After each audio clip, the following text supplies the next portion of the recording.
Let's continue.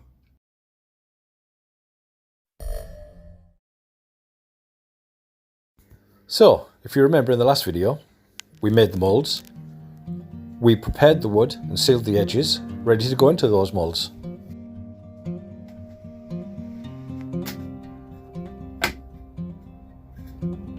The resin that we sealed the edges with yesterday is now dry, so what we need to do now is take a piece of sandpaper and key those edges so that the main pour of resin has something to bind to.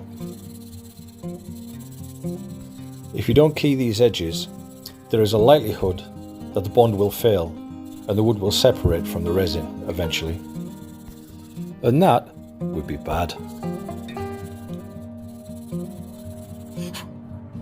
Back to the wonders of silicone sealer. I only use a little bit on the back of the oak just to stick it down to the plastic.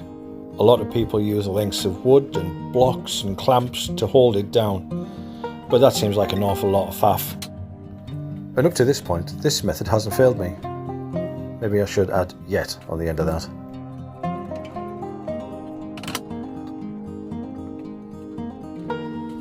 Once everything's in their moulds, we have to leave it for a couple of hours for the silicone to set, and then when we come back, we can pour some resin. 2 hours later. Now this is where you need a little bit of luck and a little bit of experience, because the glass cast 10 we're going to use for this project is only supposed to be poured to around about 1/8 of an inch, half an inch at the most, and I have poured it to 2 inches thick, but that's been in cold weather and with several fans on it to keep it cool. As you see, we're going to be using mica powders, and that's exactly what it sounds like. It is a metallic powder that will colour the resin that you use. Here we're using wine red and we're using grass green. For the time being, just ignore that mould with the shell casings in it. We'll cover that in a later video. That was a client request and it turned out fabulously. Once the resin is poured, we leave it for about an hour until it starts to thicken up. When it goes to the consistency of something like treacle, then we can get a cocktail stick and we start making patterns in it. And then, once it's cured, it should look something like this.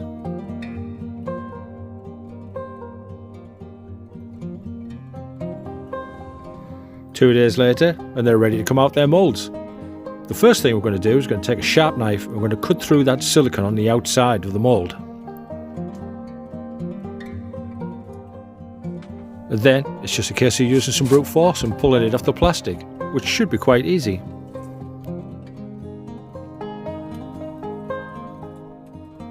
At this stage, the pieces don't look like anything to write home about, but we need to get them out of their moulds. So we'll unscrew them and then give the sides a light tap with the end of a screwdriver or a small hammer.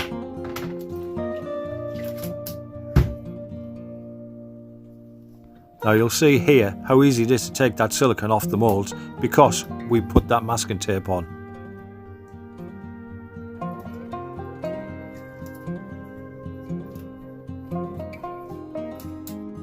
And there we go, 2 pieces out and 2 moulds ready to go again. The next bit is the best bit, sanding. Who doesn't love that? The grits we're going to use for this project are 80, 120, 240, 320, 500 and 1000. After going mental with your edgy grit for about 15 minutes, your project should look like this. Once I get to 320 grit, I like to put a chamfer on all the corners.